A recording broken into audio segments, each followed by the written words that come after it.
Online game रेला 10व श्रेणी छात्री जीवन। रायगड़ा जिला रामनागुड़ा थाना अंतर्गत गणपतिगुड़ा ठारे जड़े छात्री ऑनलाइन गेम खेली जीवन हारिथिबा अभियोग। निज घर शौचालय बेकरे ओढ़णी देई आत्महत्या कले 10व श्रेणी छात्री साइना साहू, बयस मात्र 15 वर्ष। चलित वर्ष छात्री जनक 10व श्रेणी परीक्षा देथिले। घटनास्थल में साइंटिफिक टीम सहायता पुलिस तदंत जारी रखी।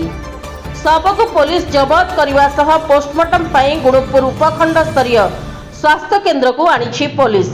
छात्री जनक रामनागुड़ा हाईस्कूल में शिक्षा अर्जन करुथिले। किछि दिन हेब ऑनलाइन गेम खेलुथिले। परिवार तागिद परे भी सुधुरी नथिले छात्री। खेल में 4 लाख टंका जीतिबा परे मध्य तांकु टंका मिली नथिला।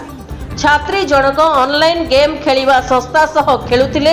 तांका अर्थ पैठ करिवा पई कहिथिले, नचेत आत्महत्या करिवा पई धमक देउथिले छात्री। एही विषय छात्रीर जेजेमा संपर्कीय जानी छात्री को तागिद करिथिले। छात्री जनक अर्थ न पाई रहुथिबा घरर शौचालय रे मोबाइल ले गीत लगाई बेकरे ओढ़णी देई आत्महत्या करिथिले। छात्री जनक आत्महत्या करिथिबा जानी तांको संपर्कीय रामनागुड़ा थाना रे अभियोग करिथिले।